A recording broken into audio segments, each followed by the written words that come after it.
Hello dear students and welcome to our today's lecture on legislative functions of administration, forms and requirements. What we need to learn today is to identify the scope of delegation of legislative functions, to bring out rationale behind delegation of legislative functions, to understand different forms of delegated legislations, and to formulate legal basis of different forms of delegated legislations. The term legislation refers to the process of making or enacting and repealing a positive law in written form by a branch of government constituted to perform this process, which is the legislature. The legislative organ of every country has the power to make laws on every matter concerning the lives of its citizens and the government subject to the limitations imposed by the Constitution. In England, where the doctrine of parliamentary sovereignty is propounded, Parliament as a matter of principle can enact or repeal legislation as it sees fit. Whether there is a clear limitation or not, the legislature is in charge of making laws in the form of primary legislation. Any other legislation that is subordinate or auxiliary to primary legislation is known as delegated or sometimes ancillary legislation. In short, delegated legislation means the exercise of legislative power by an agency that is subordinate to the legislature. This subordinate body acquires the power from the act of the legislature. Power is transferred from the principal lawmaker to the lower body, which may be the executive cabinet, council of ministers, or a specific administrative agency by the mechanism of delegation. Generally, delegation refers to the act of entrusting another authority or empowering another to act as an agent or representative.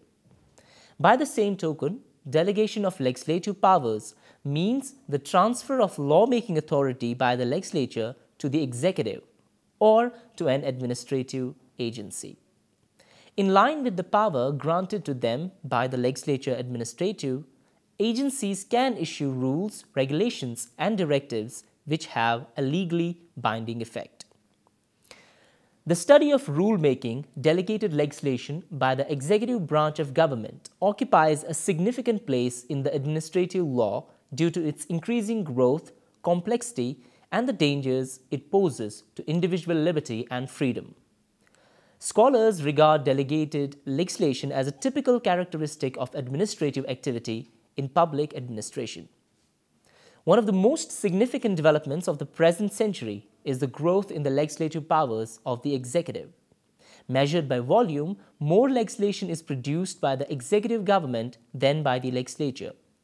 The increase in quantity and quality of delegated legislation, if not supplanted by clear procedures and effective controlling mechanisms, may ultimately result in arbitrariness and abuse of power, which in turn leads to injustice and violation of liberty.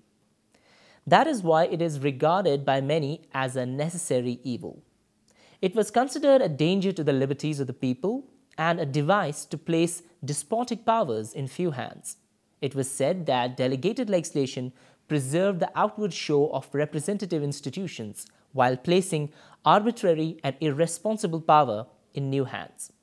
However, in reality, the intricacies and complexities of modern government have proved beyond doubt that the delegation of legislative powers to administrative agencies is a compulsive necessity. In no democratic society committed to the establishment of a welfare state, the legislature monopolizes the legislative power. It will be futile for the legislature to solve the ever-increasing social and economic problems unless it shares some of its powers with the executive and other administrative organs of the state. A statute may be inexact, incomplete, and unintelligible, and may even be misleading unless it is read with specific rules and regulations made thereunder. Delegated legislation also serves a technique to relieve pressure on legislature's time so that it can concentrate on principles and formulation of policies. After this, it has to leave technical and detailed matters which are necessary to fill the gaps in the primary legislation. Nowadays, administrative rule-making has become a typical characteristic of the administrative law and administrative activity. The 20th century has been termed as the age of regulation due to the increasing number of instruments issued by the executive branch of government. Most of the legislations that govern the conduct of the individual come from administrative agencies and not from the legislature. Let's understand the administrative actions and quasi-legislative actions. There is only a hazy borderline between legislation and administration, and it is difficult to show there exists a fundamental difference between the two. One common point of difference is the legislative power is the power to lay down the law for people in general, whereas administrative power is the power to lay down the law for them or apply the law to them in some particular situation. It is also a common principle of legislation that legislative acts should be public. One test of distinction may be that where the former is a process of performing particular acts or of making decisions involving the application of general rules to particular cases. The latter is the process of formulating a general rule of conduct without reference to particular cases and usually for future operation. Rule-making action of the administration partakes, with some exceptions, all the characteristics of a normal legislative action process. These may be generality, non-retroactivity, and a behavior which bases action on policy consideration and gives a right or a disability. In some cases, however, administrative rule-making action may be particularized, retroactive, and based on evidence. On the other hand, a quasi-judicial action is particularly based on the facts of the case and declares a pre-existing right. Why do we need delegated legislation? Despite the ever-increasing volume of primary legislation, the complexities of governing a sophisticated society and even a developing society demands the delegation of some legislative functions to inferior bodies, such as ministers and administrative agencies. Clearly, Parliament does not have time or resources to enact every single piece of legislation that is needed in the form of primary legislation, which can be fully debated and scrutinized in accordance with legislative procedures. The result is delegated legislation produced by an inferior body, which nevertheless has the force of law. Tackling the complexities of modern administration in an efficient manner demands an atmosphere of complexity. Parliament has to follow strict legislative procedures to make a single law. Hence, it will be far from being flexible without delegating some of its powers to the executive. The rationale for delegating legislative power has been explained by the Supreme Court. Technical complexity of the subject matter, which may make it impossible for the legislature to plan for all eventualities. Executive may require time to experiment and then fill gaps left by original legislation. Time saving by passing skeletal legislation and leaving details to be worked out by local authorities on the ground. In practice, the term delegated legislation is used in two senses. Number one, the exercise by a subordinate agency or its further subdelegate of legislative power delegated to it by the legislature. And number two, the subsidiary rules themselves made by the subordinate agency pursuant to clause. What are the principles of delegated legislation? Prior to independence, delegated legislation in India was on an unsure legal footing. Although upheld by the Privy Council in Queen v. Burra, the Federal Court of India narrowed the scope of delegated legislation. This narrow interpretation created practical problems in administration and required correction upon attaining independence and the coming into force of the Constitution. The President of India, by reference under Article 143, sought the opinion of the Supreme Court on this issue. The Supreme Court firmly established the validity of delegated legislation in Re Delhi Laws Act 1912. In upholding delegated legislation, the Supreme Court introduced the concept of essential legislative function, which could not be delegated, while the power to fill up details or supplement legislation could be validly delegated. Essential legislative function and excessive delegation. Essential legislative function means the determination of legislative policy and legal principles which are to control given cases and which must provide a standard to guide delegated officials who implement the law. The delegated authority must only implement stated policy, but if there is abdication of legislative power by transferring policy formulation role to the delegate, then there is excessive delegation which will be invalidated by the court. To understand simply, the test is to examine whether the policy has been fixed by the legislature and the delegated authority has been given sufficient guidance and channelization for exercise of power of delegated legislation. This guidance may be found in the enabling provision which permits delegation, subject matter and scheme, other provisions of the statute including its preamble and the facts and circumstances in the background of which the statute is enacted. The concept of excessive delegation will now be examined in the context of some typical instances of delegated legislation. Number 1. Power to modify an act. Power to modify an act can be delegated subject to the safeguards that the parent act lays down the policy according to which the power is to be exercised. The delegate cannot use the power to change the policy provided by the statute itself. Number 2. Power to repeal. In R.E. Delhi Laws Act, the Supreme Court held that power to repeal an act could not be delegated as it was an essential legislative function. However, a virtually identical provision in the Life Insurance Corporation Act, which authorized the central government to make rules to carry out the purposes of the Act, notwithstanding the Industrial Disputes Act and other laws in force, was upheld despite the delegated legislation impliedly repealing the other acts in its sphere of operation. Number 3. Power to remove difficulties. Such clauses, also called Henry VIII clauses, typically confer wide powers upon the delegated authority to make orders to remove difficulties in implementing the parent act, but in practice are upheld only when used for making minor changes not affecting policy. Number 4. Power to exempt and include. In this form of delegation, the parent act lays down the policy and indicates the spheres of operation, but gives power to the administration to subsequently include or exclude people from its operation. Such clauses are justified as providing flexibility to adapt to changing circumstances so long as the inclusion or exemption is done in furtherance of purpose of the parent act. Number 5. Delegation of fiscal power. While the power to tax is an essential legislative function under Article 265 Constitution of India, it is impossible to legislate on all aspects of taxation and some amount of delegation is inevitable.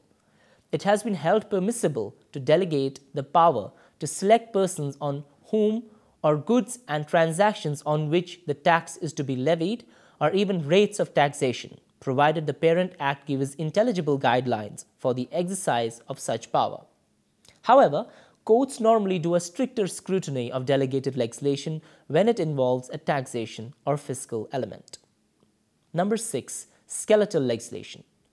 Skeletal legislation denotes a statute which delegates legislative power without laying down sufficient policy for the guidance of the delegate. While such legislation should be invalid as it violates the principles of delegation, in modern practice there are a number of statutes which lay down only the barest possible policy guidance and leave enormous discretion to the delegate not only on matters of detail but also on matters of policy choice. Courts sometimes uphold skeletal legislation which can only be justified on the ground of expediency. Conditional legislation. In dealing with the topic of delegated or subordinate legislation, we will have to leave out of consideration what has come to be known as conditional legislation. In conditional legislation, according to the view expressed by the courts, there is no delegation of legislative power. The law is complete in all its aspects, but discretion is given to an outside authority to take certain steps in relation thereto. Thus, it has been held that a provision that certain parts of an act shall come into operation only on the petition of a majority of electors does not confer on the electors the power to legislate. nor a power conferred on an outside authority to bring it into force on a suitable date or authorizing it to fix different dates for different areas, and so on. The power to extend the life of an act has also been held not to involve delegation of any legislative power. A power similarly conferred on an outside authority to extend the jurisdiction of the city civil court would also not involve delegation of legislative power. A provision in a law stating that rules or orders made by the executive thereunder shall have the effect of overriding other laws is not necessarily a delegation of legislative power. Such a provision has merely the effect of bypassing a law and having been made by the legislature itself. It does not suffer from any such defect. In all such cases, it is assumed that the delegation is non-legislative in character. The policy of the law is settled, the law is also complete in all respects, only a power to fill in minor details as respects its operation is involved in such cases. In passing, it may, however, be added that with respect to the question relating to the delegation of legislative power, strictly so called, the difficulty has been to draw the line between a legislative power and a non-legislative power. What is the distinction between conditional legislation and delegated legislation? The true distinction would be between the delegation of power to make the law, which necessarily involves a discretion as to which the law should be, and the conferment of an authority, or discretion as to the execution of the law to be exercised under and in pursuance of the law. While objections may be raised in the case of the former, the latter is generally unobjectionable. What the case law has done so far is to state a number of principles by which the legality of the delegation by the legislature is to be determined, although the application of these principles in a given case may not always be easy. The aim of any law should be to project its mind as far as possible into the future and to provide for all possible contingencies likely to arise in the application of the law. But there is a limit to this exercise, and it is not always possible to provide specifically for all cases which may arise. All that can be done in such cases is to lay down the principles and policy of the law with sufficient precision and definiteness.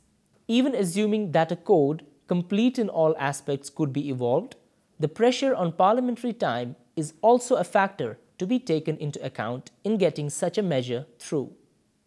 Again, a certain measure of flexibility may be needed in regard to what are really subsidiary or ancillary matters, so that they can more appropriately be dealt with by the delegate from time to time. Forms of delegation of legislative functions.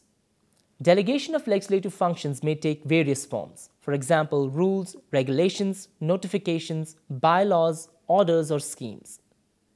Section 24 of the General Clauses Act 1897 itself refers to some of these in the context that notifications, orders, bylaws, forms, and rules will continue in force where an enactment under which they are made is repealed and reenacted with or without modifications. The device of delegating the power to frame the rules and regulations is employed for diverse purposes, like commencement of acts.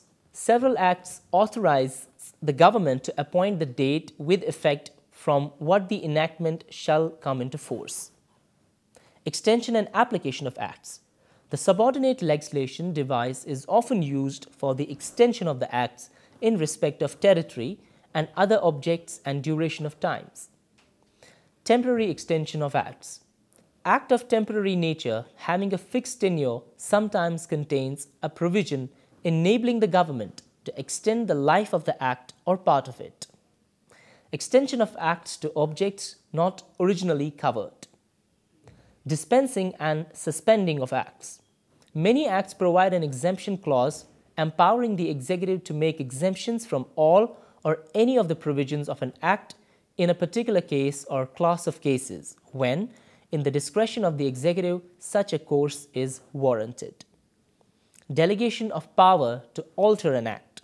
Alteration technically amounts to an amendment of an act. It may be by way of modifications or amendment. Modification empower the government to make changes in any act by way of adoptions, alterations, exceptions, restrictions, or additions, so that the modified act serves some purpose other than that for which it was originally enacted.